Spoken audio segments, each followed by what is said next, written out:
What is up, everyone? Welcome to another edition of Live Locks, presented by Scores and Odds. If you haven't checked it out already, just making bad life choices. Going over to scoresandodds.com, get signed up, or you got picks from me, Meansy, Dino, all the great folks. You get access to this nice little prop shopping tool where you can see exactly what we project for each individual prop, plus where the best line is at, and most importantly, you get access to Grant's Action Lounge. What is Grant's Action Lounge? Well, it is my Discord where I'm showing you exactly what I'm betting each and every day, and you can get in before the lines end up moving. Doing a little earlier today. It's an early game, and I've got other things to do. Sorry, I was out yesterday. A car got broken into, and I had to drive from Albuquerque to Colorado Springs, and didn't really want to leave my golf clubs in there, which for some reason didn't get stolen. No idea why, but it is what it is. Throwing the link into the Discord.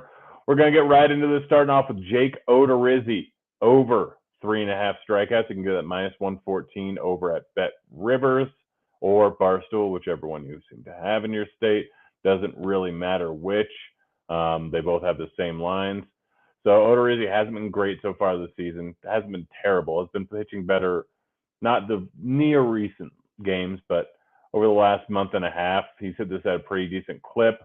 Hit this over in 4 of the last 5 games in tough matchups. Now gets a matchup going up against Washington. Washington is not a very good team. Yes, there's a few low strikeout bats, but overall above average strikeout matchup. Odorizzi, pretty consistent splits between lefties and righties, pretty splits neutral.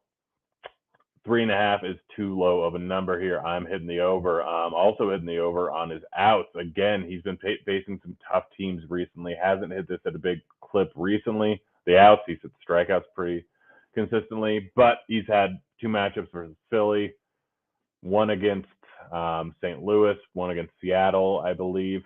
So it's been a tough schedule overall in the last few starts here. But 15.5 outs, too low of a number, getting plus odds, plus 109 over at DK. Easy over for me. Taijuan Walker, over 4.5 strikeouts. You can get it at, -123 over at Bet Rivers. Barstool, again, doesn't matter, whichever one. Gets a matchup versus Miami. They have Birdie, they have Rojas as low strikeout bats, and then a whole bunch of red here.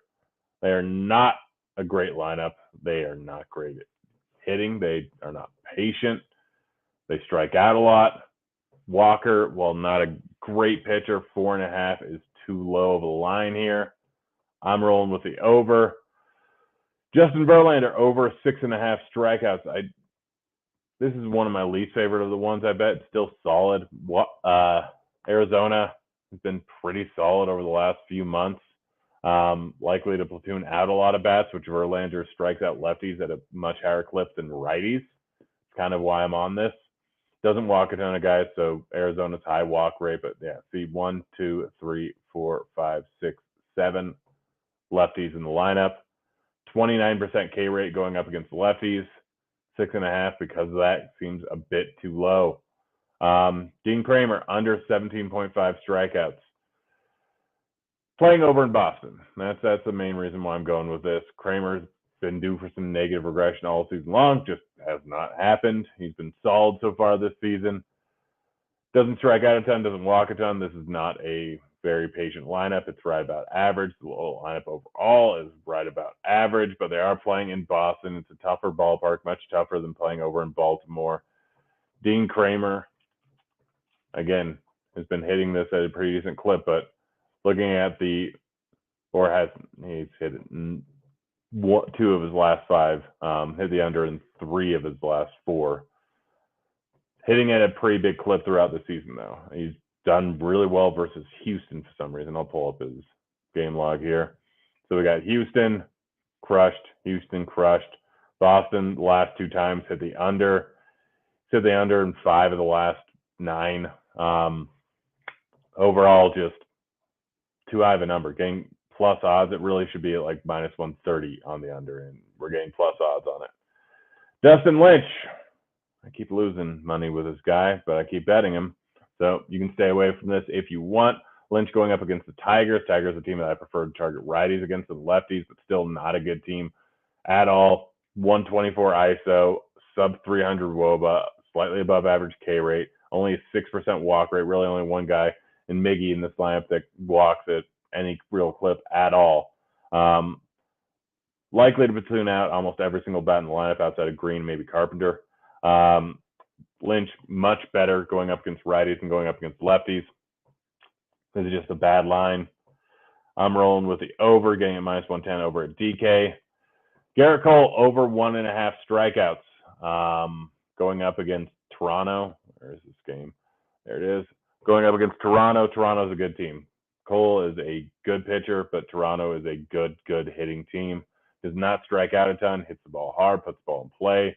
Cole gives up a lot of fly balls, a lot of hard contact. So this is just a spot where, well, he's pretty good versus righties, and he's a great pitcher overall. 1.5 earned runs is too low. He'll go late into the game. -140 over at DK. Let's go ahead and do a plate IQ or parlay IQ here. NFL parlay IQ. Let's check out the Thursday night game. If you guys haven't checked out parlay IQ, it's awesome. It's great. Love it. Tells you exactly what we project for each individual bet, how often it's going to hit. You can throw it right from the bet slip into FanDuel. Apps, I think, not out yet. But yeah, so just going over what it is. At the beginning here, Miami team total projected to hit based on running nearly 5,000 different simulations. Miami's projected to hit a 73% clip, 19%, 35% EV. I'm hitting that. I might hit that outright. Don't think you can pair the spread. For some reason, mixing touchdowns is hitting at a huge rate. Miami money line, we'll throw that in there. Joe Burrow passing yards, throw that in there. Boom. So the projected break even is +203. It's hitting 33% of simulations. Let's see what it has here over on FanDuel. You have to go over to this to check to see what the FanDuel price on this is. But $373, yeah, I'll throw $50 on that. Boom. Let's add one more in there and see what we end up getting. Jamar Chase over receiving yards correlates great with Joe Burrow. Let's see if it really changes the line that much. Adding Jamar Chase. 5-69. I mean, it still offers plus EV, but I'm just going to roll with the first one. But yeah, that's it. That's the show. Again, sorry I wasn't here yesterday. Car got broken into. It was a real pain. I have trash bags taped to the back of it. Have to go get a new rear window. Yeah, that's it. That's the show. Again, guys, go into the Discord, scoresandodds.com/Discord. If you have SAO Premium or RG Premium, you can get on in there. But yeah, we're throwing picks in throughout the day. That's it.